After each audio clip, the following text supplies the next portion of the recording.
I'd like to call the meeting of the Design Review Committee for Make sure your mic's on. What's that? Oh, I'm sorry.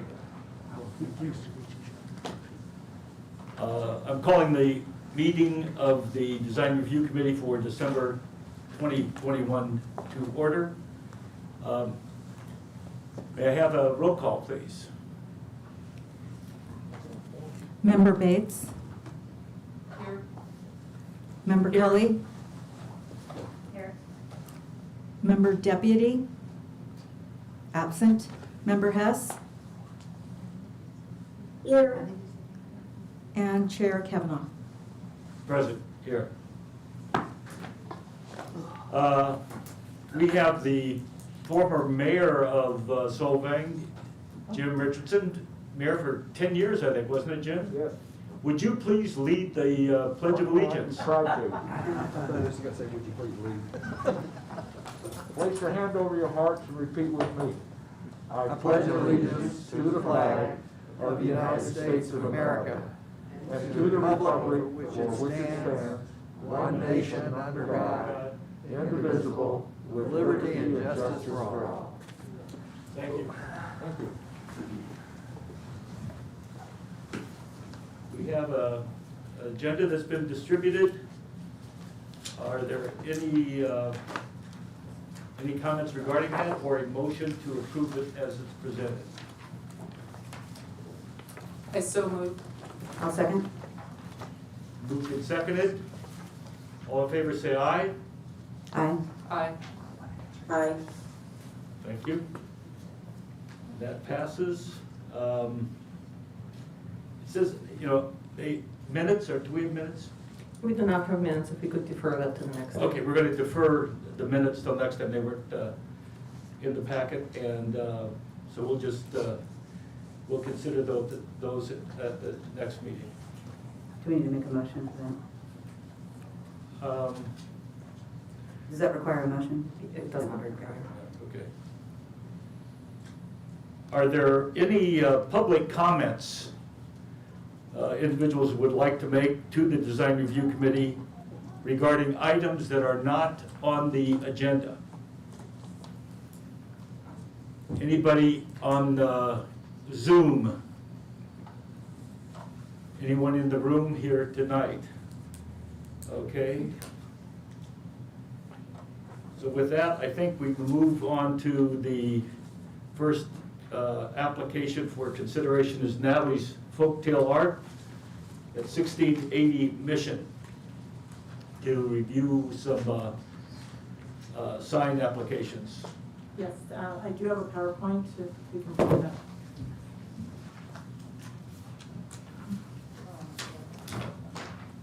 So Natalie's Folk Art is located right next to the book farm on Mission Drive. Next page.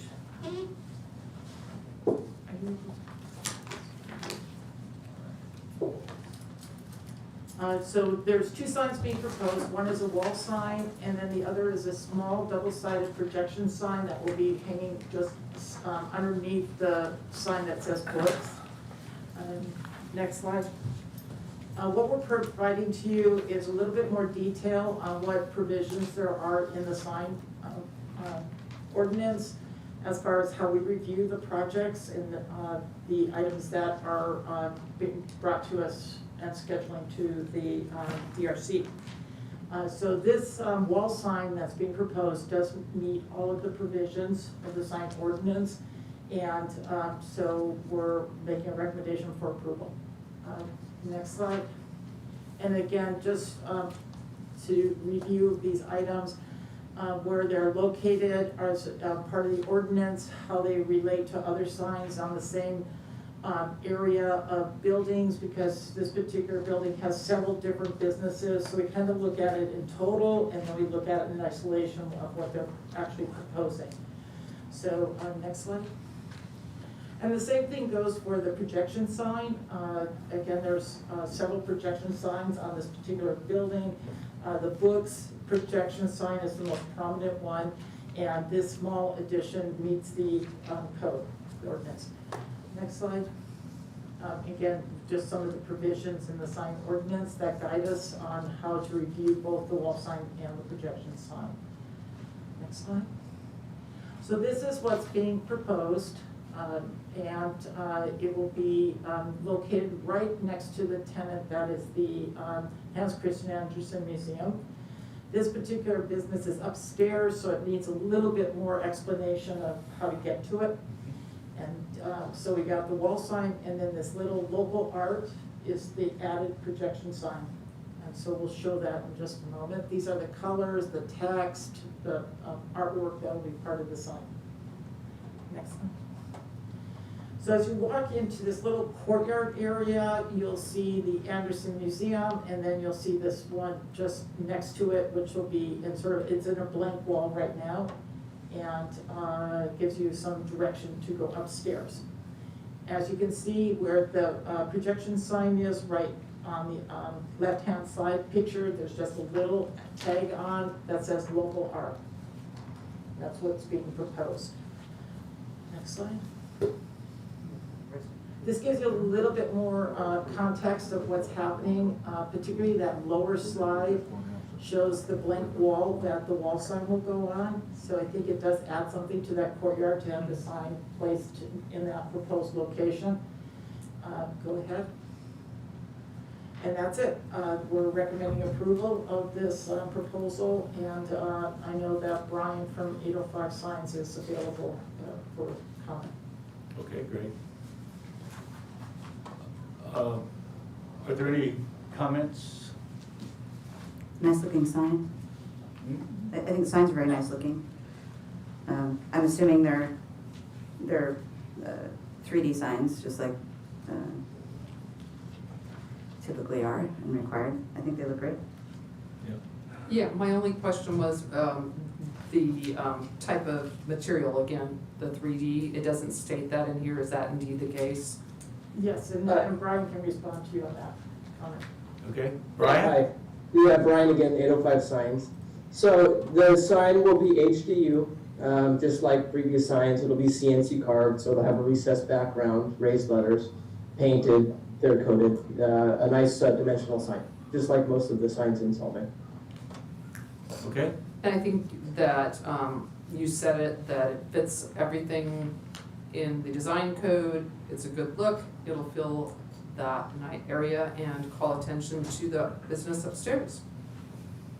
I'd like to move, well, maybe that's Do you want to premature. see if there's any public? yeah. Yeah. Are there any comments by people in the room here regarding this application? Any other comments regarding this application in the Zoom space? I'm supportive, and I appreciated that Lori put all the details on the municipal code in the report, so thank you, Lori. Yeah, I thought that was a good job. I also thought that Natalie Grove's letter was particularly good. You know, and that's good for applicants in the future. That's a great model for them, I thought. I was gonna make the same comment. That's almost, I mean, not almost, it is kind of what we've been asking for is Yeah. having the applicant address specifics in the code and how they applied those specifics. So I thought. So it to was the also a extent great that you encouraged her in that direction, thank you. And Sophia, our new assistant planner, worked with her on crafting the letter, so Terrific. we're helping. Pass on our appreciation. Great, thank you. It really makes our job a lot easier up here when the applicants come in with all that information, so, and therefore it makes it really easy to, And it makes, the signs, the likelihood of the signs complying with those standards more likely. Okay, I think we have a motion and a second for the approval as recommended by staff, is that right? well, I'm motioning that we accept the application as presented. I don't believe there was a second. Okay, I'll second. moved and seconded. All in favor, say aye. Aye. Aye. Aye. 4-0. Very good. Well, thank you. I will tell Natalie it was approved. It's her design. We just made it professional and real. So I will Yeah. forward the message to her. Thanks for your good work, Brian, again. Appreciate it. Thank you. See you on the next one. Bye-bye. Okay, we have another PowerPoint presentation, it appears, Yes. regarding the next item on the agenda, which is the Solvang Senior Center. Correct. The Solvang Senior Center is being brought before you in a preliminary review of the project. The applicant has not officially filed their development plan application, but we are working with them to move this project forward as expeditiously as possible. They have quite a bit of work already done, so we thought it was appropriate to bring it forward to you to provide as much guidance to them as possible when they actually submit their development plan application. The Solvang Senior Center is located on county property, County of Santa Barbara property behind the sheriff's station off of Maple Drive. There's, the site plan is provided for you, if you so there's a comparison of the existing site, which is several modulars put together, and then the proposed site. And this particular project does need to be, go through the real properties and the architect, the county architect review, as well as the city of Solvang, because it's not a county building. It needs to get approval through a development plan process through the city. So they actually have two processes to go through to get this project moving forward. Okay. There is a revised parking lot configuration. There is some active recreation open space area that includes a bocce ball court, as well as a patio area. And it is a two-story building instead of one story, so it's more efficient use of the land. Next slide. This is an aerial photograph that gives you a comparison of how this building is going to look compared to the current layout. And so it'll be butting up against the east property line and towards the Maple Drive area. And one of the things that this particular site lends itself to is a change in topography from Maple Drive, and it drops down into the site. So they will be able to provide direct ADA access through a ramp system off of Maple Drive sidewalk into the, what would be the second story. So then, and then they'll have an interior elevator to get to the lower story. So if we can go to the next slide. This kind of gives you the illustration of how this building works up against the street. Again, that lower right-hand corner gives you the sense of what it'll look like along Maple Drive. And then how it will. That shows the entrance also. Correct. Into the second floor there. Exactly. And then there's a number of vignettes of what is happening interior of the project, as they're providing a lot of amenities, meeting rooms, a number of different opportunities for the seniors in this location. Next slide. The interesting thing about this project is, what architecture is it? We kind of started talking about it being, with stucco and wood. Is it more of an old mission style, or is it more like a Frank Lloyd Wright style, prairie style? It is tucked behind existing buildings, surrounded by trees, off of Mission Drive, and so it does lend itself to having a little bit more unique architecture than you would normally see in the TRC zone. So this is what they're bringing forward. It does have tile roofs, but the color is a little bit different, and the actual roof design is a little different. But I think it does add something to this particular corner of the veterans buildings and the county stuff. Next slide.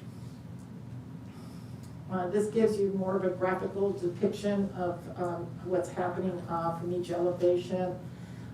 There's a lot of movement in the roof line. There's a lot of activities happening. You can see that they are including solar along the roof, so that they'll be energy efficient. And I think it is an interesting building. Next slide. So there's a number of items here as far as how they're using a diverse number of materials. that have been identified as far as the concrete, stone, brass, steel. It's all kind of played with materials to give that diversity of the architecture in the building. And then we also have colors. The colors have been, actually the main colors have been provided to you with the actual paint chips. So you can see what the idea is for colors in the project. They are darker than you might normally see, but they also, blend in with the other materials on the site. Next slide. We also have a landscape plan provided. The important thing is looking at the existing trees on the site. There is a proposal for maybe 3 trees to be removed, but the main ones along the east property line will remain. And then, of course, there'll be an effort for drop tower landscaping. Both the architect and the landscape architect are here tonight, that they can answer any questions that you might have. Okay.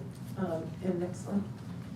Again, these are the different types of plants that were provided that would be used throughout the project. And I think they do provide drought tolerant landscaping and native plant materials. And in respect to the dark sky compliant, these are the lighting that's being proposed to shield light and cast down lighting. And I think these do comply with dark sky. Okay. And, so one more slide. Okay, that's it. So, we're here tonight to get your comments. Again, the actual application hasn't been submitted yet, so, when we get that, any comments that you have, they can address in their package, and then we'll bring it back one more time before it Right. goes back to the. Yeah, we're not approving anything this evening, we're just making comments about the general direction and style and look, and Exactly. perhaps there's suggestions in one way or another. Yes, But that's the limited scope of our review tonight, yes. tonight, right. Very good. I would, I know there's representatives of the Senior Citizens Committee responsible for that. Jim, is that you or people that you are with? The people I'm with will answer the technical questions. Yeah, would you like to step up to the mic and perhaps introduce yourself and who you're with so we could make sure that's part of the record? I'm Jim Richardson. I'm the president of the board of the Senior Center.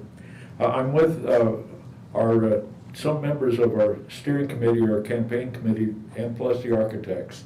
I'll have them introduce themselves as they come up.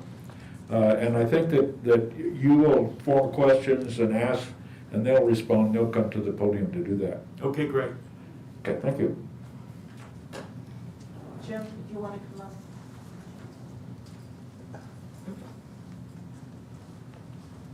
This is the architect. That's fine. Yes. Good evening. Hello. My name is Jim Demmett. I'm the designer and the design consultant, and I have with us this evening the architect of record, Kevin Bates, and our landscape architect, Kevin Small. I've been working with the seniors for 7 years on this project. It started with since the lessor is the county of Santa Barbara, we were required through our lease to start with them, and it was their recommendation that and requirement that we maintain the Old Mission campus theme for the architecture. What we wanted to create was a space that would be not only the home for the seniors, but a center, a community center, a multi-purpose. And this has several benefits to everyone involved, because with the multi-purpose, we believe, maintain financial sustainability on our own. It becomes a community center where it is housing the seniors. Their 5 days a week program is from 8 in the morning until 3. After hours and on weekends, we have a beautiful community center that is for the whole San Ynez, Solvang area. And this is kind of designed to have a meeting place of both community and seniors to create an environment where the seniors can mentor the younger people on the after hours, and then on the hours of the week that they need it, it provides all the services that the center provides to the community. So that's kind of an overview of the project. Okay. Very good. Are there any, anything more? Do you want any other people to? Yeah, well, I don't know if you have any, if you had specific questions, for example, of the landscape of the trees. I know it's a very important feature. We've designed around that. Yes. We also hired the best landscape architect that I know of to really provide guidance on all the landscape design and the tree maintenance. And, you know, there are some 20 or 30 trees on that property. We're actually removing only 7, and those are ornamental trees. They're not mitigated trees. But we're also adding 3 new 24-inch box trees on maple. Okay. So we were maintaining the forested kind of environment of the whole scene. Yeah, I like the plan. I saw that from my point of view, I thought that the landscape plan was very nice and complemented the building, and it is an interesting building, and one that, you know, offers to be a real asset for the community. Any comments or questions from the members of the committee? Well, first of all, yay, you guys are here. I know this has been a long process to get here, and it's very exciting to see the proposal. There's seems to be so many positive aspects to the design. I think we're missing some of the details, but that's why this is just kind of a preliminary meeting. A tile roof that complements the Vets Hall and fits in with that kind of mission style seems especially nice.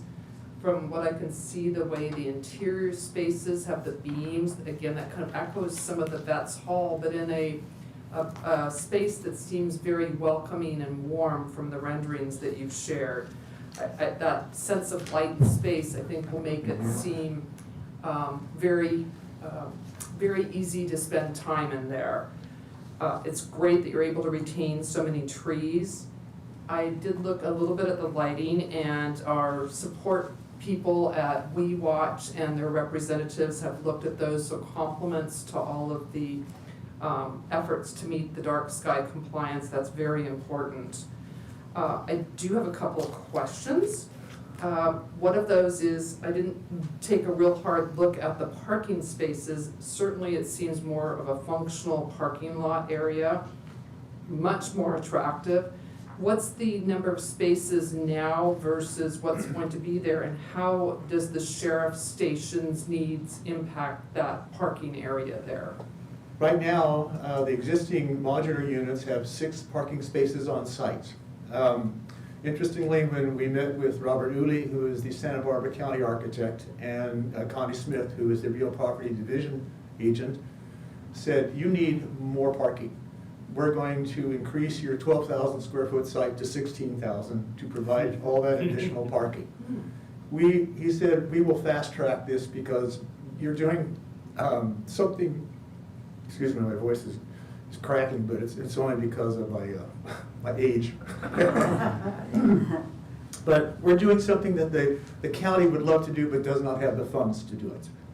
So we will fast track this project through the county process. We will give you, if you need more height, we'll give you more height. If you need more setback or less setback requirements, we'll do all of that. So what we've done with parking now, there's 2 sections of your ordinance. We sort of categorize this as a hall. It's a subsection C under your chapter 11, and that requires for the large meeting gathering area, which is about 1,900 square feet. That's on the first floor. That's the whole dining room. 300 square foot per parking space. So that's 6.37 parking spaces. There's another section of your ordinance that requires offices to be parked at 200 square foot. We have about 830 square feet of offices, which translates to about 4.15 spaces. Altogether, we're required to have about 10.52 spaces, which we round up to 11. We actually have 18 spaces. So we're over providing what's required. And making what's there look a whole lot more functional and aesthetically pleasing than what is currently. I was also allowed to have some flexibility with to coordinate the overall parking scene circulation. So that's why I've added an island where they now have cars parked in the middle. That's just an accident waiting to happen. So we maintain all the parking on the site, but just sort of reconfigured it to be more of a park setting and provide a better circulation plan. It definitely seems like it will be an improvement. Let's see, signage isn't indicated at this point at all. I don't see anything that you've incorporated into the plan. I'm presuming that will be on the next Yes. time that we see Yes. you. Yes. Let's see. It's kind of my questions for now. The color seems to be complementary to the kind of compound that is the vet's, whole property there, and yet makes it stand apart. My colleagues may have a little bit different thought on that, but it seems like it's a very complementary plan that blends the best of what's there with the modern amenities and the aesthetics, and it's quite lovely. Congratulations on all of that. Thank you. Yeah. Good. Yeah, I think it's a wonderful plan. I'll probably just repeat a lot of what Esther said because I agree with her. One thing I really love is the way it looks from the front, where you can see those beams on the inside. So when Lori mentioned, the sort of, is this a little too modern looking or something like that, I think it really does tie in with the Vets Hall. And I would be less concerned about, the TRC specific restrictions in this case, as you said, because of the location. It's not on the street front, and certainly I think it ties in well with the mission. And I like, the sort of recreation area with the bocce ball court, fire pit. I think it's a lovely design, really. Yeah. And the colors, I think, we're familiar with the black bean. I think we've seen that one before. I think they're a nice complement to each other, all told. So, yeah, I don't have any further comment. I don't have any questions that haven't been answered. How about Jen? Jennifer? Yeah. Jennifer? I'm here. Okay, yeah, no, I didn't get up to the microphone. to No speak. worries. I'm supportive as well. I think everything really looks really nice, and it's a beautiful building. I did have a question about sort of the circulation of drop-off. I'm assuming there'd be some kind of shuttle or maybe access vans, or how would that work? I was just curious as to where they would be dropped off. You talked about the ramp to Maple, and I'm just curious as how that would be handled. The ramp on Maple, I think it would be easier to understand. That is a required secondary exit because we have an elevator connecting the main floor, which is on the ground level, the parking lot, but we also have a second level. So you have to have an ADA exiting. So it serves as a required second exit, but it also adds the possibility of use of a second entrance. We expect everybody who will be coming there pretty much will be coming from the main parking lot area, the ground floor. And that's why we located for the majority of the assembly to be on the ground floor, and then the offices and meeting rooms on the second floor. But part of the design was to have a three-dimensional space. So it wasn't what I call a pancake stacking of floors. And that's to, again, promote social interaction, interest, and lighting, all of those things. We want people to come and stay. And as a multi-purpose, it's a beautiful space to have weddings and things, and a variety of other kinds of after-school mentoring opportunities between the elders and the younger people. So all that was taken into the design concept. Very good. So to answer the question in regards to van parking, I think if you look at the site plan, and I don't know if you can bring that one page up, but when you're looking at where the garden area is, there's a much larger parking space set aside for actual van or handicap parking. And so that's where would be probably the primary location for drop-offs or transit drop-off. On Maple, we cannot right now propose that there be a drop-off area there. I think as we start looking at the design of the project, we might be able to space out some area along Maple. But Maple is very parked. Right. So. It's very what? Very well parked. Oh, I see, yes. Yeah, a lot of, Yeah. you know, Dense housing. Sure. yes, the housing across the street holds up, a lot of people park on the street. Mm-hmm. So, you can see that on the, overhead, there's a big space for drop-offs. Right. At the area where the garden is and the arbors, and so that's the primary location, I think, in order Yeah, to answer. those are the current ADA spaces that are part of the 6 that we have, so we're maintaining those. And then in addition, we have the 14 spaces to the east, which is on Maples, off of Yeah. abutting Maple Street. And that access off Maple is really, as you say, not so much an alternative entrance, but an alternative exit. Yeah, required exit Yeah, and you an need a alternative second entrance. egress, yeah. Yeah. Well, and I mean, there's some senior housing and buildings up on Maple in that area, so I could certainly see folks coming down and coming in through that entrance versus walking all the way around and getting into That's the true, lower yeah. section. Yeah, it works for both. Sure. That was the Yeah. design. Okay.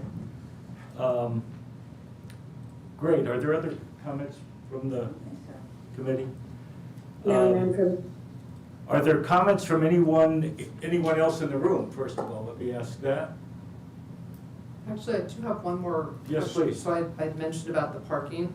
Help me understand, when I'm looking at this, like right now, I think of the senior center and the back of the parking lot that's closest to the building has all the sheriff's cars parked there. Right. So is part of this going to be used by the police there for the cars, or is that, I'm not quite sure. Yeah, well, this is something that really is the county's decision, and I'm proposing what you're seeing, which is let's eliminate the island of cars parked in the middle, which is an accident waiting to happen, Mhm. with an island and a large box tree.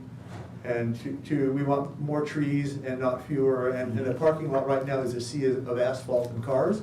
It's not welcoming. We want to create more of a park environment. And so this will be something that they will weigh in on, but I'm not interfering with the existing circulation, just trying to improve it. So I think that there's a good chance that they will go along with this, because I think having that island of cars is wrong.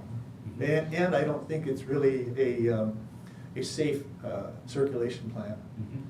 So in order to answer your question, what we will ask of them in their plans is to designate the parking, both then the use of the seniors versus the use of the sheriff's office. Public, So we have a clear understanding of how this is gonna operate with 2 neighbors using that same space. The 14 spaces that will be assigned seniors parking.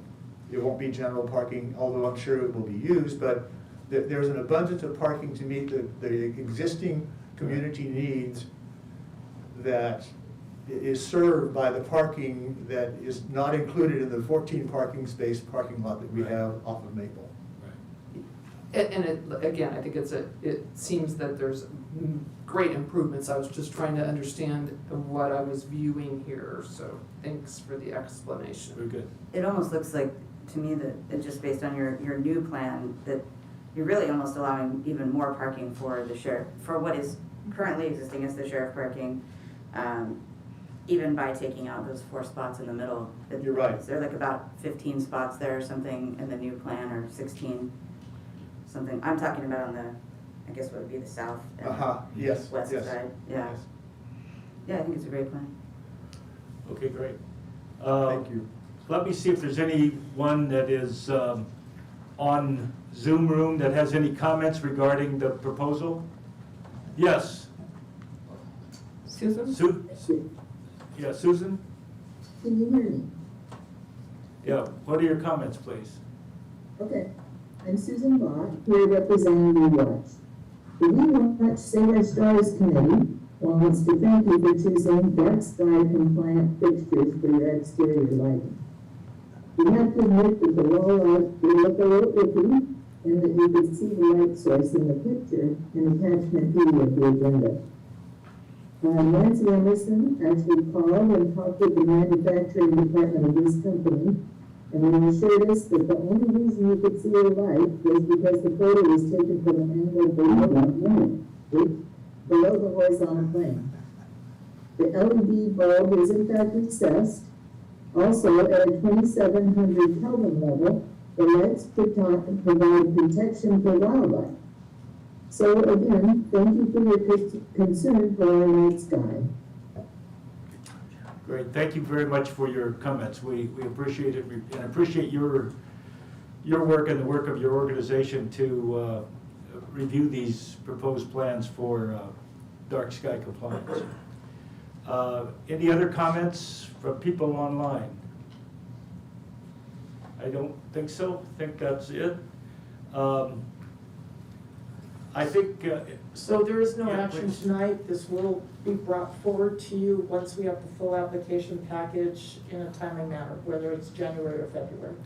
yeah, I think that the general, this isn't really a motion, but I think I can say without fear of contradiction that there's a general sense on the part, oh, do you have something? Oh, no.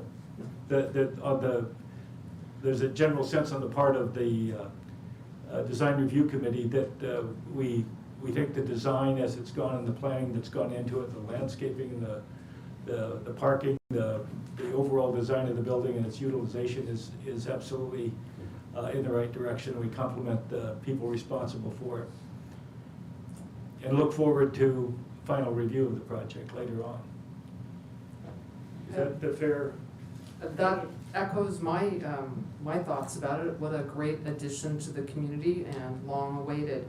One last question on the color chart. It shows the clay tiles, Madeira blend. Is that the kind of the same color that's on the Betts Hall? Are we kind of tying that kind of campus together with the same color tiles?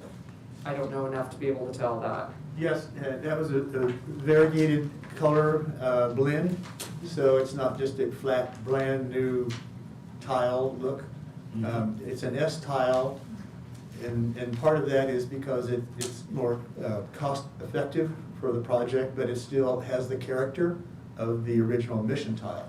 So it's within the color sphere of the original, but it's a new product that is a lot less expensive, but captures the character. Good, that answered my question. Great, thank you so much. Thanks for your thought. Are there any other comments before we move on to the next item? I think there's no more action for us to take at this point. Again, congratulations to all of you on the work done so far. It looks great. Thank you. Wow, leaving. This the whole audience is. Okay, let me see, I'm gonna get my notes here. Next item is,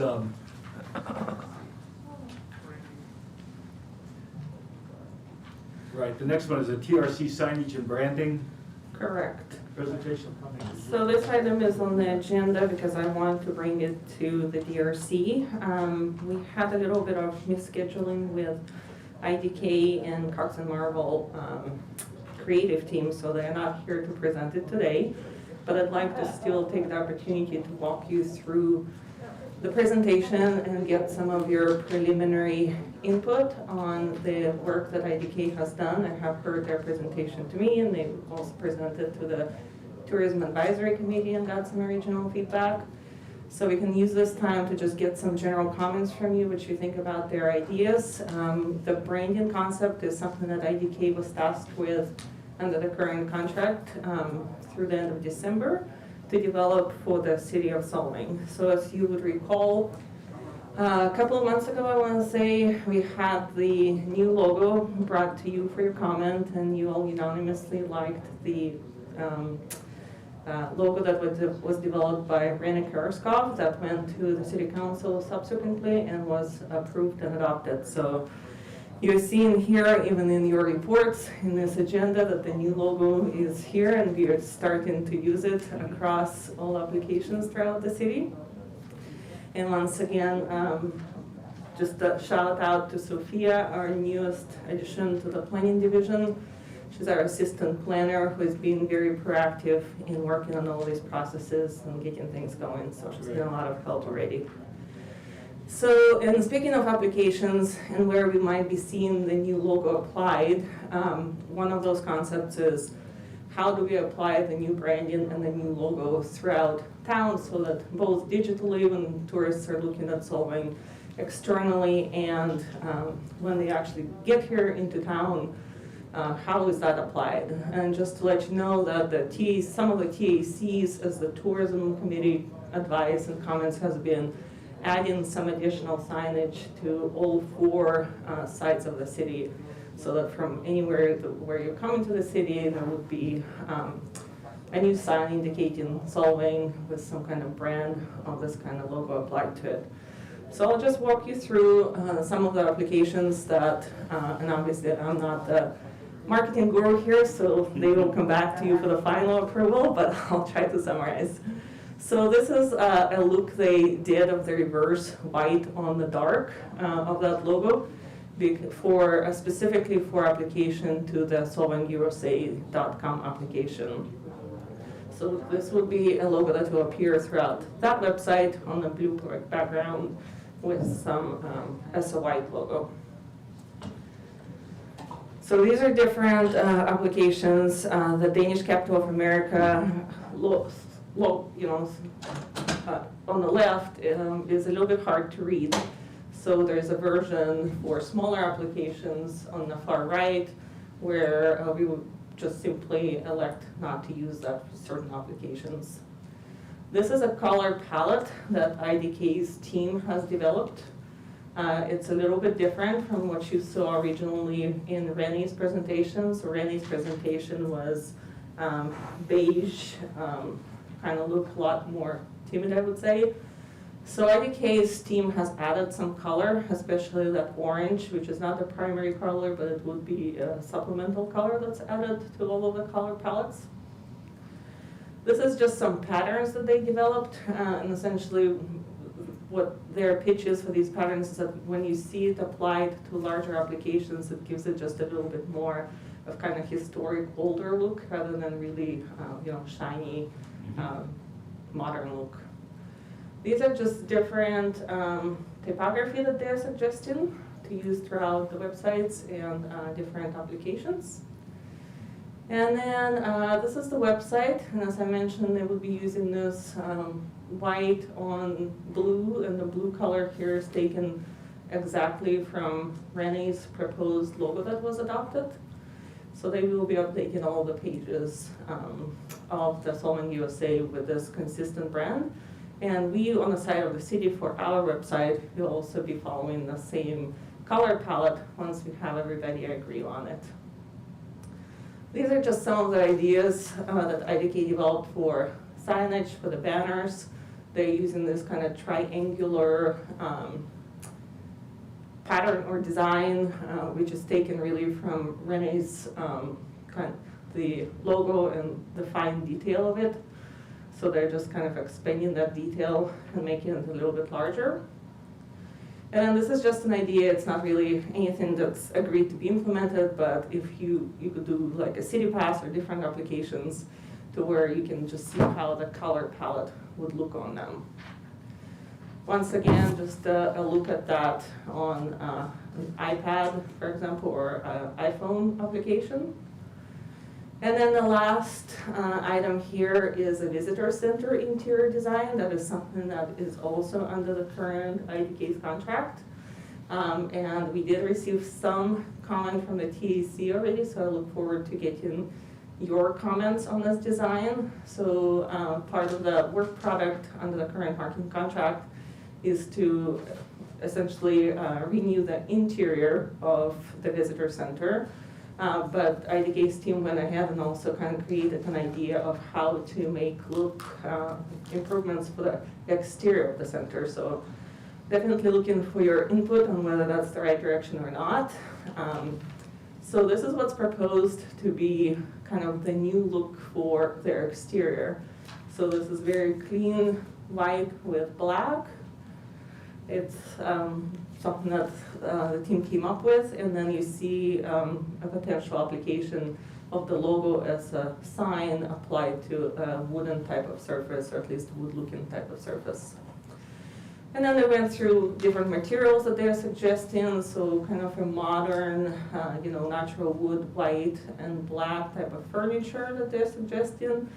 They have some improvements for the layout. Why don't we not move into the next one? And maybe that's it in this deck. Okay, yeah. So that's what we have in essence, and so since we had a little bit of scheduling issues today, but it was on the agenda. I'm just looking forward to your general comments that we can then communicate to IDK's team. They already have the tourism advisory committee's additional comments and recommendations, and that will allow us to work with IDK and come up with final recommendations, which will then bring in front of you for final adoption, especially for the signs. Any comments? Well, could we just start by kind of breaking it into two parts, the Yes. logo versus the visitor center? Fine, Yes. now let's do it then. My first request. Okay. So let's do that. Any comments? The logo, though, has been approved by the city council now, right? So the logo has been approved, and what we're really looking for is your feedback on this color palette that has been developed by IDK. If we can pull that up again, please. So that's the proposed color palette that really kind of builds how everything would look, both for the websites and then these different applications throughout the city are really based on that color palette. So looking for input, whether that's the right color palette, something missing, any changes you would like to see, both in style, colors, any comment that you can provide.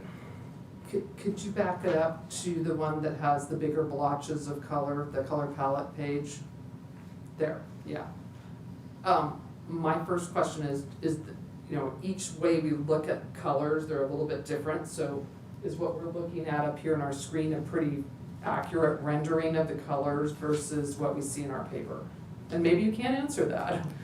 I would say that what you see on the screen is probably, this one is a little bit brighter, but what I see back there is pretty accurate. One thing I would mention, just from a design perspective, screen colors are RGB, print colors are CMYK. So that is the interesting thing about this conversation, is that it's going to be looked at many different ways, different screens, different in print, all those things. So it's an important conversation to have because it will look different depending on what the application is. Count on it being a little Yeah, different, for sure. That's a good point. Well, my initial thought was that I don't love the kind of gold color, and yet I think that it needs that contrasting color for some applications, because keeping it within the smaller palette of reds and blues and whites, which are very we've seen a lot of that in town and it works very well, but there are instances where that brighter color is going to be needed. I like the application on the light posts, the flags. Mhm. I think that looks really nice. Yeah, the one that says City of Solvang. Right. I'm not sure if I love the arrow kind of thing, but again, it has its place because Sure. it is visually captures your attention, but not in a loud and negative way, but in a, just grabs you to look at it. And on the webpage, it's pretty subtle. I don't know if that is this design for the website. Is that being used now, or is that just the proposed? They're working on updating Yeah. it this way. So the Solvang USA before was primarily more of the red color. Now Right. since the blue is the more primary, it's going to be more blue with the red, and then the gold is just really just very little of gold added. I think maybe a couple of comments, and I bet Jennifer has some as well. Where it says Danish capital of America, I think that could be utilized more if it was expanded to kind of be the same width as the word Solvang in the smaller logo, so that could be used, because that is how Solvang is identified. And I think using that to the maximum capacities, is a good way to go. The blue colors that have been used in the past have been more reminiscent of the blue porcelain, as we see up here behind us. And this is more of a navy, and I wonder if there's maybe a blue that is somewhere between this kind of navy-ish Closer to the blue. porcelain, Yeah, the kind of Copenhagen blue, as it's sometimes called, which is also, catches your eye. But I'm not a design person, because sometimes blue also fades away. So it's, blue can be a difficult, or it has to be carefully thought about. So are you, just to clarify, are you thinking of replacing the blue that was in the original logo, or just adding an additional blue into the palette? I don't think of adding in something. I think you were, I could see the rationale, because you're trying to associate it to Denmark. That's one of the problems I have with yellow, is, yellows exist, but it's, I'm kind of going back to the red and white of the Danish flag thing almost. Again, I'm the last person you'd ask, but because that's not my. It's almost like the American flag behind you. Yeah. Yeah. Yeah. Right, that was my thought. But again, these things have to be carefully considered based upon the placement of it, because you don't want it to blend into the sky, for instance. It would be great to find out what rationale they used. And I'm looking at just kind of a comment, we were talking about the gold. So here's some pigments from this Colors of Copenhagen book. I don't know if you can see. Yeah. There it Notice is. the row of Yeah. kind of gold. Yeah, Can I hold it up there for the camera? yeah, very So good. you've got that color right there. And sort of a lack of brighter blue in that color palette. Definitely, but this is also paint colors for buildings, and they Right. wouldn't have been using that, They wouldn't that's have right. used As we Sure. commented, as we looked at buildings with We that have, right. color for Yeah. timber proposals. That would be my concern with the brighter blue, would just be having it look too garish or cartoony or something like that. I kind of prefer this darker, but I also see that it's not necessarily an old world color either, so. It's hard to change with the times and keep things Yeah. old fashioned, but, and bring them into new, as we'll get into the conversation, I think, about some of the interior and some of the other things. We'll be having that same conversation. Yeah, I mean, they're really moving away from sort of the old traditional stuff like was in the old sign outside the tourist center. I mean, that Solvang is, I'm not sure what that font is, but it's, it's old. And this one's very modern and sleek and really, Danish, modern. It seems to incorporate kind of the old and the new, though. Yeah. And they are using a kind of old style font, but that's on the Danish capital of America, which again is kind of just a minor, really too small of a side note. So I'm kind of curious about what our colleague on Zoom has to say about this. I'm just patiently listening, thank you guys. I actually think it's really sophisticated, and I do like it, and I think it looks really sleek, and I like the little pop of yellow, and I don't know, to me, it's a really pleasing palette, I guess, and I guess my only comment about the reverse, when you use the dark background, some of those fine lines of white tend to fade away a little bit, they're just not as strongly readable from distance. And so I always think about that because when you do that, it's a lot harder to read actually. So I don't know, in terms of the colors, I think they're actually, from what I can see on the screen, to you guys' point earlier, it's hard to know what it's gonna look like relative to, real paint color or real sign color versus the computer. But on the screen, I think the colors are really quite nice. Okay, good. So I just would worry about using that blue background too much because the fine lines of the windmill tend to fade away a little bit. Mhm. And I think that goes into developing a logo that has multiple iterations so that the one that's the reverse may have heavier lines to be able to draw out those lines. And when it's on a big giant sign, maybe the Danish capital of America doesn't need to be any bigger than it's shown, in scale here. But if it was on stationary or on a smaller sign on the side of a truck or something, then that Danish capital of America, I would encourage that to be, the width of the word Solvang as well.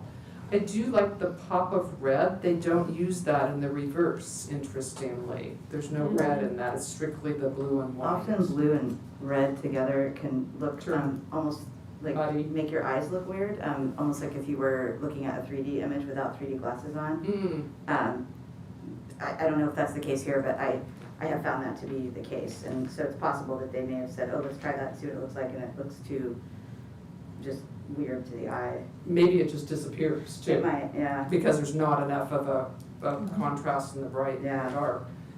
But what seems to be interesting here is that nobody really has anything negative to say about the gold color or the kind of overall combination of colors, which, Yeah, I'm okay, I mean, Yeah. I'm not crazy about the yellow frankly, but that's, I'm least qualified to speak honestly, I mean, but that's, I kind of gravitate back to, the colors of the Danish flag or whatever, but I think, it looks good and, I defer to my betters in this area.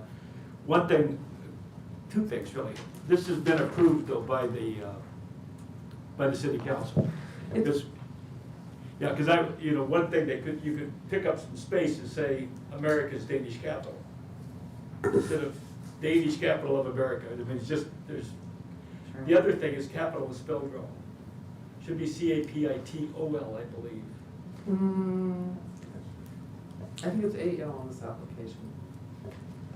Well, This is I think the Danish capital of America, the way it's laid out here is the line that's been used by Solvang for a while, no? okay. It's how it's known through the media, this is Well, a I'm not media talking, I'm source. just saying capital is, we're think it's using the same word, capital. but it's like the main city, or whatever, and in that case, I believe, it should be TOL. But I'll defer to I- Mr. Webster. I think it's been used as the AL because I'm It thinking has. about Yeah, our yeah, book. maybe, I'm not saying that it hasn't, but I'm just, Yeah, I totally get it, I'm yeah. a Everyone's editor, Googling. so. Anyway, I never. It's I've said it on the record, so, definitely that's the point's made, that's all.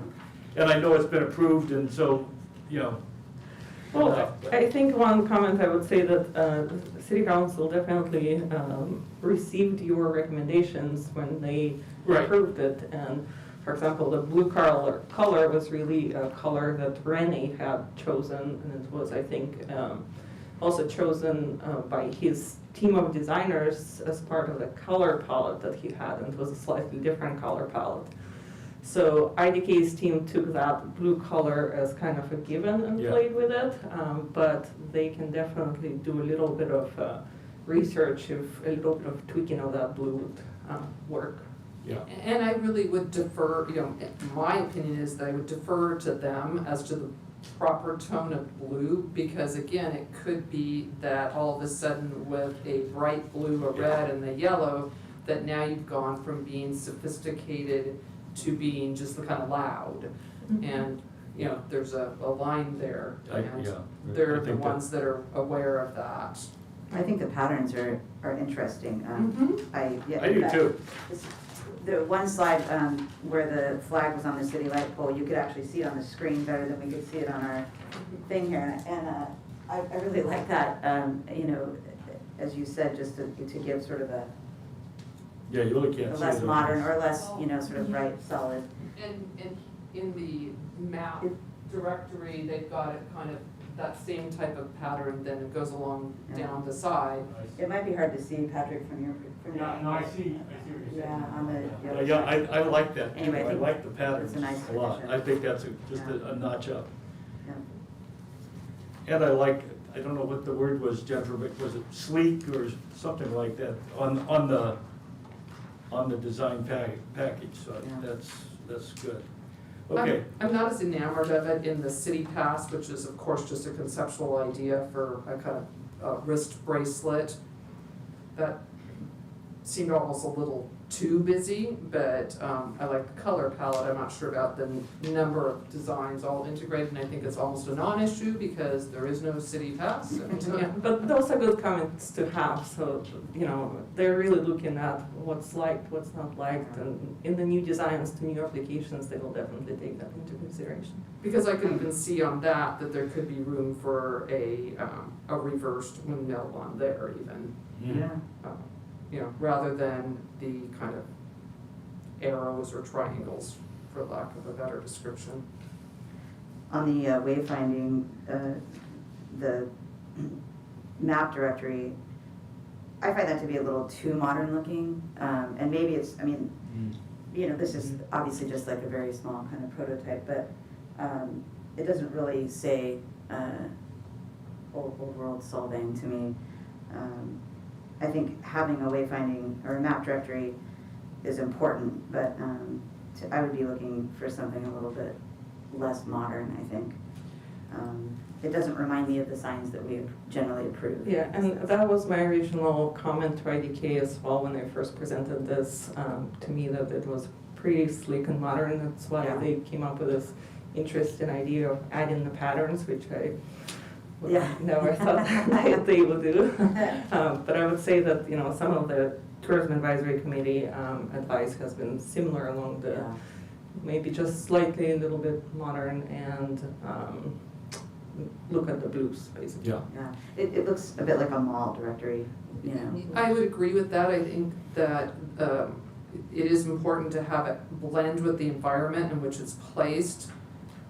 But at the same time, there is an awful lot of visual stimulation within the TRC area.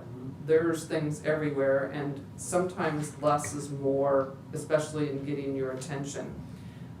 And having the brand at the top with the windmill that stands out seems like it would be a positive thing. Whether or not it needs all the red striping would really depend upon the environment in which it's placed, Sure. Okay. from my perspective. Good comments, everybody. How about the visitor center? Yeah, let's go to that. Let's go to the, are there any other comments about the palette and so forth and the I patterns? think the only last thing I would say Yeah. is, I think it's important to keep the Danish capital of America in there because that's the brand of Solvang. And I know I come from the Yeah. perspective of the museum, but I still, that's what sets the community apart. And Right. that is certainly a big sign over there near the visitor center presently where that's utilized too. Yeah, understood. Okay, duly noted. Let's go on to the visitor center. They have a design to sort of modernize it, upscale it, and improve the interior and the layout. What else? Could you pull up the existing space and the redesign one more time for us to look at on the screen? Here's the existing space behind you. That's what it looks like. Is that an actual fireplace with a chimney? That is not a working fireplace right now. But it has the I capacity to believe be. it does, it's just, it would need Just hasn't some been. repair. Yeah. Right, it is a formerly functioning, it's like the museum, we've got what used to be a functional fireplace, we're never gonna use it. Right. Yeah, And I think the same with this. Yeah. I'm not a big fan of the color change. You know, we're talking about the white and black combo. What's there now, I think is lovely, but I realize things change and colors are gonna change, and I am a big fan of the detail of color around the timbers, Mhm. that little The trim. little red trim, yeah. Yeah. And that goes up to the roof line too. Yeah, and I realize fewer painters are doing that these days, but I think that's a nice touch. And when you're looking at the new proposal, which is just black and white, it's definitely not as appealing to me. And it kind of falls under that category of no color. I like remember. that comment. I like that comment. I agree. Well, and I think that we've sat here and discussed many projects. This is a city-owned property, if I understand correctly, with a city-funded service that's provided. And it would not seem appropriate to permit this design to move forward when we've had this conversation repeatedly with other applicants. And beyond that, even if it was applied further in town, the visitor center, in my mind, should be somewhere that is visually easy to find. And if it's another black and white or another very simple design building, that can get missed. It should be the best of what Solvang has to I agree offer with on that. display at the visitor center. I agree with that. It really has to sparkle. And I do like that design touch. I even think that there could be inspiration taken from, I don't know the name of the building, but it kind of is at the corner by the alley across from Theater Fest, where it's a deep, rich color with the trim details around the half timbers, so that rather than looking for another cream building with brown timbers, you're looking for that deep tone, jewel tone building, so that it really is standing apart. That would be my suggestion. I don't know how much, I don't wanna say jurisdiction, but I don't know how much say we have on an interior, but I think probably just curious about our opinion more than anything. Yes, I mean, it's like you said, it's a city property, and if, it's part of IDK's contract to remodel it, but it's a city property, so we want to make sure that it's Sure. something pleasing, and you being the design committee, we like your input. We appreciate that. Well, I see things too on this, if I'm looking, oh, it's not up there anymore. The lights, need to make sure the lights are dark sky compliant. Wrapping, Christmas lights around the column isn't a good look for the businesses. So again, I think what I'm trying to express here is that this needs to be a model for the applicants who are coming in front of us for what the best of Solvang looks like, That's a great comment. and making it visually stand out is only to the betterment of the service that's provided there. And it's very appropriate also, I think, to have an old world style building with a more contemporary aesthetic on the interior. Best to have that be a warm and welcoming aesthetic, not a cold and harsh, because of course, again, it's the visitor center. And I see in the design that the senior center proposed that kind of feeling, and there's a Danish word for that, hygge. So make this be a space that feels warm, welcoming, inclusive. Not so much that people are gonna hang out there all day, that's not the goal, it's to come in, to come out. But to have it be somewhere that they want to walk into and serve and look at the best that we can do. I feel like the fireplace is a little bit of a dilemma, because I'd like to see the fireplace working, but that means either fueling it with wood, which is probably not a good idea, and also during the summer, that doesn't make sense. Fueling it with gas, which is an expense to the city. I see that the candles, that's a nice idea, I've done that in my own fireplace before, but it doesn't necessarily convey like the warmth that she's talking about. I'm wondering if there's some kind of, I hate to, we try to stay away from that Danish Disneyland term, but is there is there some kind of a faux, embering, glowing There's fire? electric fireplaces that actually Well, are amazing. Yeah, so I had an idea on that, and it's spurred by, and I couldn't get a picture today, I apologize, I wanted to come with one. It's spurred by a piece that I found at the museum, it's not in the collection. It's a freestanding fireplace screen that's black iron, and there used to be a really lovely handmade, hand-forged fireplace screen that's got in the ether. But that it would be something that would kind of cover the gaping hole there yeah. and allow a redesign of that fireplace, because what you can't see in this picture, if you go in there, the bricks are painted, and they're painted kind of a gray, but they aren't really applied in a heavy way, so over the red bricks, that gray has become kind of a purpley mauvey color that isn't Wash gone wrong. perhaps the best look. They also have a quandary because the fireplace mantle, as you can see in these images, is a quite lovely piece of wood that's really substantial and really high. And a picture of the Queen and the now deceased Prince Consort probably isn't the best, of Denmark, isn't probably the best of welcoming things there. And I'm sure that they have other options, and I can help them with historic something if they want a black and white to kind of set the tone there as well. So just some thoughts. Also, as I was looking at this, do you want me to go on? We haven't heard from Jennifer. Should I give Jennifer a chance at the outside here first? Whatever you guys want, but I just was gonna say that we're such a great team because we're all extremely well aligned. It's a huge missed opportunity to do the black and white building. It's totally, everything you guys said, you wanna be able to find it. It should look fantastic, and I agree with that detail of the paint, which we've talked about other times. Some of the best buildings in Solvang have that extra paint detail around the timber. So I would absolutely, I just support all of the same comments. So unless they can do something really interesting, I wouldn't approve it. I think it's I don't want to see another black and white building. You would never know. You would never know it was of import if it was just black and white.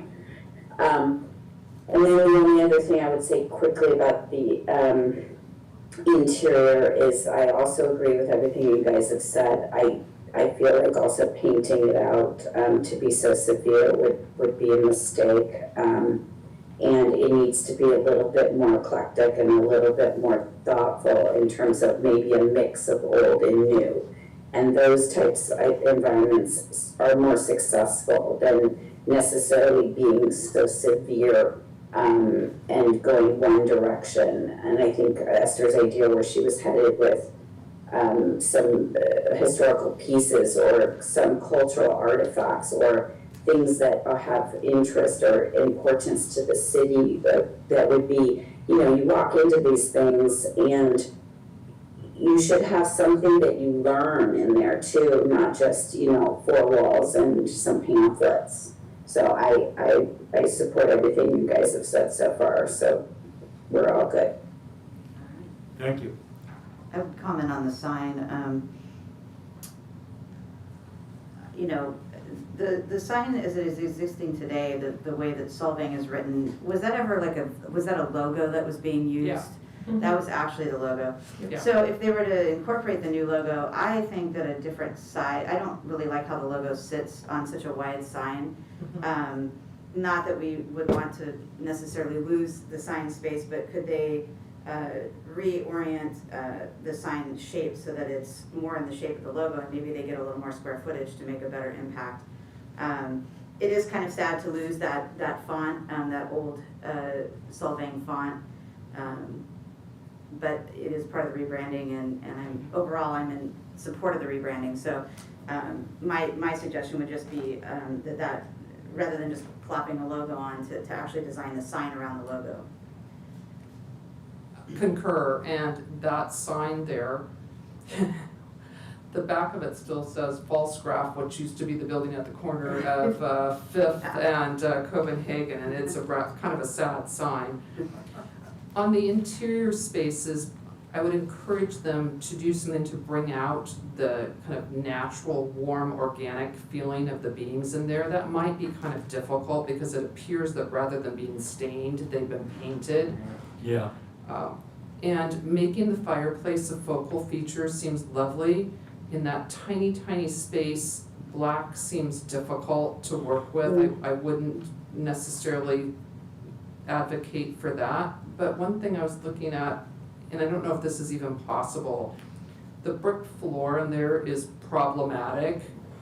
There are ways of doing kind of like a mortar wash that's done on brick floors so that it kind of lightens it up.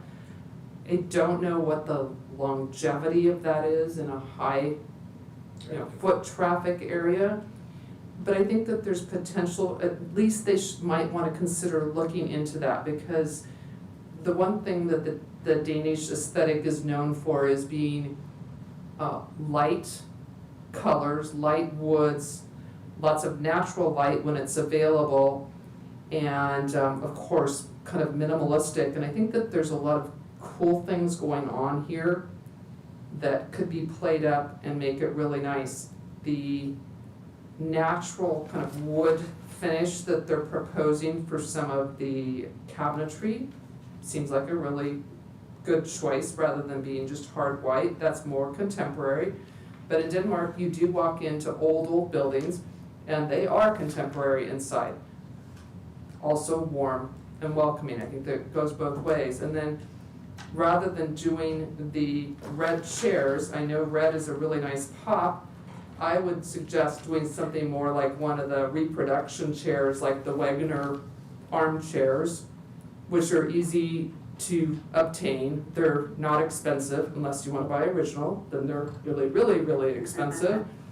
And they come in different woods, and you can do the black or the natural.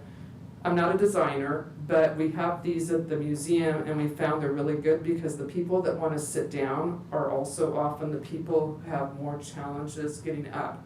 And they do need some seating at the visitor center. I think having some little stools is kind of good, because sometimes kids come in there and they're really hot and tired as their parents have been taking them around. Often it's seniors or somebody who has a little bit more mobility issues, so it's great to be able to have something like this. And the one thing that I noticed that doesn't exist by the visitor center, and maybe I'm forgetting, there's no bench in the vicinity there. And maybe that's something just to think about for. Just to the west of it a little bit, I'm not sure. Is there a bench by the other There's a sign? the new sign Uh-huh. with the logo, it's an old. Now old, yeah. It's not old, but it's not this one. And there is a bench, part of it. Yes, the concrete, Yeah, right. Danish capital of America, kind of brown colors, there's two benches. Okay, so built into that. there are, that's good. And with that note, there does need to be taken into the design how to tie that concrete wall into the visitor center with some component, because they're adjacent to each other. And perhaps that was some of what they were trying to do with this sign here. That's a little challenging, just because that is such a one-off in town on that wall. But then maybe that wall needs to have a stain on the concrete or something that changes that, I don't know. But I think it's something that has to be kind of looked at as a whole package too. Mhm. I'm not, back to the sign, not to harp on the sign, but I'm also, I'm not sure I'm a big fan of the light colored wood or the natural wood background of the Yeah. logo. It just feels like you kind of plop the logo on a piece of wood or something. I'm sure an actual sign proposal would be a Yeah, lot more yeah. detailed, and so I'm not downplaying that, but I would say if they come with a sign proposal, I'd be more interested to see other background materials. It doesn't fit with Yeah. the rest of downtown it's- particularly. Yeah, it could definitely be considered Danish modern, but again, I think we have to, trust me, it's a fight within myself, because I really, really like Danish modern. In my own home, I have some Danish modern pieces, and And so I want to say, yes, let's make it all, but that is really not what Solvang is built on. So I think we have to be careful to, and like you said, this is setting an example for the entire town, so it really kind of needs to be everything that the town was founded on. So And it needs to be three-dimensional. definitely Yes. three-dimensional. Yes. Yeah, for It sure. should conform to all the standards that everybody else must meet. Um, Also, the fireplace, I definitely think the fireplace needs a facelift in many different ways. I would discourage a dark facelift, however, in that small room. Yeah, so would I. I think that's really a wrong way to go. It's too heavy, and I think it should be lighter in there. Also for the sign comment, I think they need to reconsider the color palette of the building and then the sign together, because depending on how complicated or how many colors the building is, suggested to be, the sign may or may not need to be simpler or more detailed, depending. That's a good point. Well, and the other thing this sign doesn't say is visitor center. It says Yeah. Solvang. We've got the big that's sign right next door to it, the concrete wall that says, which is a great visitor op, or visitor photo op. That said, a lot of people do take photo ops in front of that sign, so it would be nice to have perhaps that logo and say Solvang, and then underneath it says visitor center, so that we know what this building is, because it's not particularly obvious what the function of this building is from what's here. People do tend to have difficulty, with finding it. Yeah, you have to tell them it's Yeah. there in the little building in front of the parking lot, or they stumble across it, because it's not like you can see, visitor center, and we of Yeah. course don't want some giant, neon sign or sandwich board in front. But there are ways of being able to identify that with perhaps additional signage at a higher level even, that's still compliant with city sign ordinances and square feet and all that stuff. And back to lighting for just a second, you mentioned the Christmas lights wrapped around the pillars, which is a funny point to make. I would say, and I don't know, this would be something We Watch would probably be able to tell us, is there a good replacement for twinkly lights for buildings? That could be a more permanent, there are some buildings in town that have built-in lights, that I think they just have to replace the bulbs, and, something like that would, I think, be preferable on a building like this, but then again, we would also need to find out how that is dark sky compliant, so I'm sure I know that maybe some that have little, shades or something like that, or maybe they just have a certain, Kelvin reading or something, but anyway, it's just something to mention. I mean, I think it is nice, that is a wonderful appeal of Solvang all year round, is driving through at night and seeing the twinkly lights, but I think more and more we are trying to keep in mind animals and the impact just on the environment and the impact on the sky. So I think this would be a great building to kind of set the tone for how do we move forward with those types of lighting features, in the future. And there are many, many options, having just been working with that, it's amazing the options. I think there's potential for, on that little kind of front entry, I don't know what you call it, little kind of, Portico. or yeah, something. there we go, the portico, where it's currently the kind of red trim. I believe that you could put some kind of lights there that would be able to meet the compliance, and it would be lovely to have a suspended light in the interior Yeah. of that that's illuminated for, certain hours. That's It's great. not gonna, interrupt anybody, because there are, it's not a residential area, although there are a few places, but certainly there's more light than that, that could draw attention to what is housed in there in a really lovely and elegant way. Good discussion. Any questions or comments from staff on any of those follow-ups? I think that's very good input. We have Yeah. some, our Yeah, thank you consultant. all for your comments. That's terrific. I have one comment that Scott got us to cut down the ugly Christmas lights. They're no longer on the pillars. Okay. No more ugly lights, yay! Thank you, Scott. And I am excited to see that there are plans. I think that they will be refined so that this can become a showcase place certainly my experience is that we see many, many, many people who have been to the visitor center, and we are hearing very, positive comments these days from what's being said there, and making that the best of what Solvang is for the old world. Again, it's a really nice way to be able to tell other applicants, well, go look at the visitor center, here's that extra detail, and see what this adds to the look of your project, and how you might be able to do that if your budget permits. And I guess that's part of it too, is if your budget permits. So we hope that the city has allowed an adequate budget to be able to do, some of these things. And we look forward to monitoring, I guess, and following the development of the project. That's great. Well, and I guess that brings the question to me, is this going to be coming back this way, or is this just kind of feedback before decisions are finalized there? No, I think I would, so I'll take the comments to IDK within whose work scope this is. I think there's some rework that will happen. Obviously, the sign application was very preliminary. We wanted to really get your input first before they spend much more hours in developing an actual application. So the signs will definitely be coming back to you for approval, alongside with there will need to be some decisions about budget and moving forward with that project. And then the overall branding, I think we got your comments on that. And the visitor center, yes, I think when there is early work, we would bring that back to you as well. I would like to encourage that, not because I want to add to anybody's workload per se, but again, to having the process be applied fairly equitably and evenly across the board. It would be, I think, in the best interest to have it come back in front of us, at least the exterior. Yes. Yeah, and we, Okay. I'm Yeah, interested we'll in expect seeing- that. That'd be fine. Yeah. Okay? I'm sorry, I didn't catch that. No, I said, we'll expect to see that come back before us. Yes, so signs will come back to you, and the visitor center final design will come back to you before it's implemented. Okay. Just so you know, the money has been already set aside for the interior remodel, but not yet for exterior. So exterior is something that we'll be having conversations into the next year. Okay.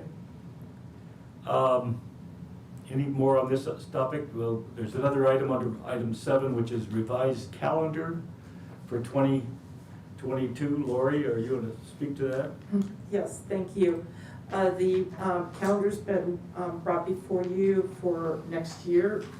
And one of the things that we've done is given staff, all staff, more time to prepare for the items. We were aggressive in our first timeline, but knowing that we have additional review in making sure that we cover all the bases. So applications for the design review committee need to be submitted by 5 weeks before it comes to you. And then we have our set responsibilities as far as preparing the staff report, having it reviewed by Zena and Anna Marie, and then posting it, and then bringing it forward to the design review committee. We previously had only 3 weeks, so we've given our staff more time just because we have additional steps to go through. As far as what, again, because today is December 16th, we do not have any new signs that have been filed. So the only item that we will be seeing, I'm sorry, I probably should let you finish discussing the calendar before I give you updates. I think the change is fine, I'm sure you would appreciate having more time, and I think that would help everybody in the long run. I thought you said 5 weeks. That's what we have The now. following Previously page it has was the 3 revised. weeks. Oh, okay, duh. I know, I felt the same thing. Okay, thank you. Now I'm So, okay, because everything. This gives us really the ability to prepare better quality reports. As you can see, we've been working on that, give it a much more thorough review, have internal conversations versus things coming through last minute where we can't make those appropriate changes, and we post the agendas on Saturday morning, so I'd appreciate the change. Well, Okay. and at this point with the backlog that had been, has been kind of cleared, so now you're starting out with a fresh start. Yes. So, And because we'll have these calendars posted, and, you know, we make it clear to applicants, you know, particularly the signs, we work a lot with Brian, there's a couple other sign companies, we wanna make sure that they're aware that there's this commitment to getting things in a timely manner so that we have time to process it and review. well, and perhaps put it in the context that by having a complete package to submit here, the approval process actually becomes streamlined. Right. You know, they won't be sent back for lack of information or for lack of compliance because they've taken the extra time. So ultimately, it has the potential for speeding it up, even though it's a longer timeline. It's Correct. kind of counterintuitive, but I actually think it has that potential. Exactly. We also included, I believe we included in there the planning commission calendar, just for your information. No, we didn't. Oh, okay, sorry, okay. So if I could just go ahead and brief you on the next agenda. Yeah. In January, at this point, we have, again, no sign applications coming in. We do have, if the senior center does get their application in, and we could bring it back in January, but that's probably more likely it'll be the February meeting for coming back for your review. We do have a project that was approved almost 20 years ago, and it's 3 lots at the end of Laurel Drive. It was called Bella Vista. And one of their conditions, even 20 years ago, was reviewed by at that time it was the BAR. And so we will be bringing those applications for the 3 houses to you. It's an interesting project, and I think there'll be a lot of discussion for those houses. Is it in the DRC? I mean, in DRC, in the design, sorry, what is the district? The DR20. Is that where that's located, or in the zone? Sorry. It's in a residential zone. Oh, residential zone. And so it's not usual that single-family homes are reviewed by the DRC, but this one did have conditions Got it. for the final review. And so if they have other materials in by that time, we will be bringing it forward. They've already submitted their applications and everything else. We have more questions, so we're working with them over the next week or two to see if we can pull everything together for that meeting. If not, we may not have a meeting in January. Got it. Okay? Right, I will most likely not be able to attend a meeting in January, so if that was the month to not attend, it sounds like it might be the right one. Okay, duly noted, that's good, we'll await your call on it. If there's Yeah. sufficient work to be done, we'll definitely do it, and then, that's great. Anything else on that? I think the only, depending on how we proceed with the discussion you had tonight about the signs in the visitor center, it is in the scope of IDK to have that work done by the end of this year, so we might ask you to have a meeting at some point to review that. Yeah, I think we shouldn't, necessarily lock ourselves into 5 weeks, no matter, we gotta have, exercise some flexibility and so forth, and you would do that, I assume, you have to. Yeah, and I mean, some of this, obviously, the visitor center is our internal city project, so we're working Yeah. with ourselves. We try to follow the same rules, but with the applicants. we You have just really- connections in the city manager's office? There you go. But that said, I think if there's urgency that we would depend on staff to be able to make use your discretion in how that's applied, and I know that gets a little dicey. Without sacrificing or compromising the care and Yeah. your work on that stuff. And the fairness of the process. Yeah.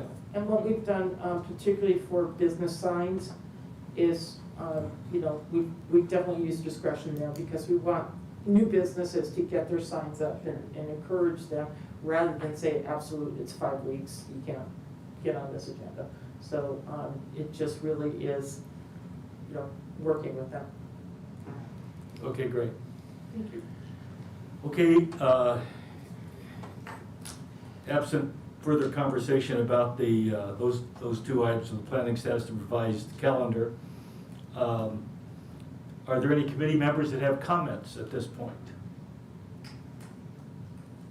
Just for everybody to have a safe and happy holiday season and stay healthy.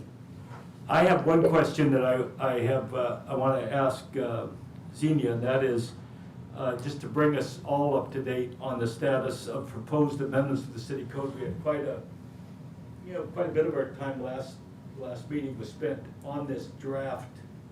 You need to just move forward to the mic. Oh, I'm sorry. That we had met last time and went over those proposed amendments to the city code, streamlining the process. That was the thing that we did. This is in response to our request, I think, at the September meeting to come up with an improvement in that process. And then there were some amendments relative to that, and then, as well as some other amendments that really didn't relate to us directly, I guess I will say. Well, and could I jump in Sure. here for a second? I don't mean to interrupt. One of my comments was that, having watched a little bit of the planning commission meeting, I would like to propose the idea of having the planning commission and the design review committee come together at a meeting to potentially expedite the process of updating this so that everybody's getting the information at once, and if there's concerns by one of the groups about the role of the other group, we can have a dialogue all together. That would be my suggestion to move it forward, if that seems appropriate. So I can definitely make a couple of comments on that. Yes, we did. The process amendment was kind of initiated here with the design review committee really raising the questions of where does your responsibilities start and end, and just clarifying some of those processes. We worked through making recommendations on streamlining the process to where items would come to the DRC as a final decision and then go to planning commission and not come back. With that came some of the language changes that needed to be made to more clearly in the code indicate how your decision is final, what items it's final on, and how the planning commission would act upon those and what their responsibilities are. So I think Chair at the last planning commission did speak to the support of those proposals. The discussion in the planning commission was long, but it primarily centered around their concerns of how the language reflected the planning department structure, more so than the comments that they had about the role of the planning commission versus the DRC. So my feel walking out of that meeting, even though they did request us to come back at the next planning commission, which will be in February, but the comments that they had made in general didn't change the nature of what you have already reviewed and have been supportive of, if it was just more of the language clarification. So I don't know if it's... Yeah, I think it started off, clearly it seemed that some people, I think, may have misunderstood exactly the intentions of the streamlining. I went to that meeting and actually spoke on behalf of our group there, but some members weren't especially happy about any amendment that would require them to essentially defer. If you recall that we made recommendations to them, which helps the streamline process, but if they did something other than what we recommended, they had to explain why. And I think some of them weren't really crazy about that idea, and I understand that, but I think actually then they had a break and deferred that item to the end of the meeting and went on another hour and a half or whatever at that point, and decided that maybe that isn't a bad idea after all. That's sort of my sense, that there was kind of a shift there during that meeting from, wait, what are you talking about? The DRC's had a shot at these rules and we haven't had a shot at these. And I think then they understood, wait a minute, you're really talking about streamlining the process. You're really talking about, in some ways, reducing the authority of the DRC, and we were, for the sake of streamlining it, but having a say and making sure that we didn't sacrifice the requirements we have to ensure that the design standards have been recognized and so forth in their decisions. So I think, so that's, you're working now with Assistant City Attorney. yes. to, on those revised amendments. Correct, and I had a discussion with her on that. We definitely think that our read of the planning commission comments on that particular, whatever it was, attachment B section, was that they were in favor, and she's really working on just clarifying the language to make sure that it's, you know, when the reader reads it, it's exactly what it's intended to be. Yeah, I don't know about a process where the two committees get together and hammer it out. I have a hard time seeing that. Yeah, I don't see it in that fashion. I see it as more of an informative, and we all learn together how our roles are being impacted by it, And it's possible to do a joint meeting if that's, so we'll think through that. Ultimately, obviously, we want to make sure that we can implement these changes because we think that they would be very helpful. So the hope is to get the final recommendations from the planning commission and then be able to take that to the city council to actually effectuate the change. That way we can proceed hopefully with this new structure. Okay, great, Well, thanks. I see that too, in part because we're a new committee, and how all of the processes work. And again, in the future, if there's a bigger issue, and I look back and reflect on the old Skip lumberyard and the kind of conceptual that came up, I would love to see that might also be a joint meeting where that type of thing was presented, so that we'd all be informed and getting the same information flow, I guess I could say. So on another note, Jennifer and I were at the most recent GPAC informal meeting, and that process is moving along.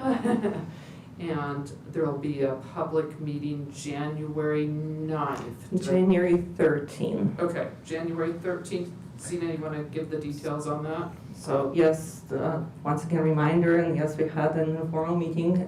There is an alternatives report that's being finalized by staff and consultants who've taken the GPAC comments into that. The alternatives report is going to be the basis for discussion for the third community workshop that the community will be holding for the comprehensive general plan update. So that's an important date to keep in mind.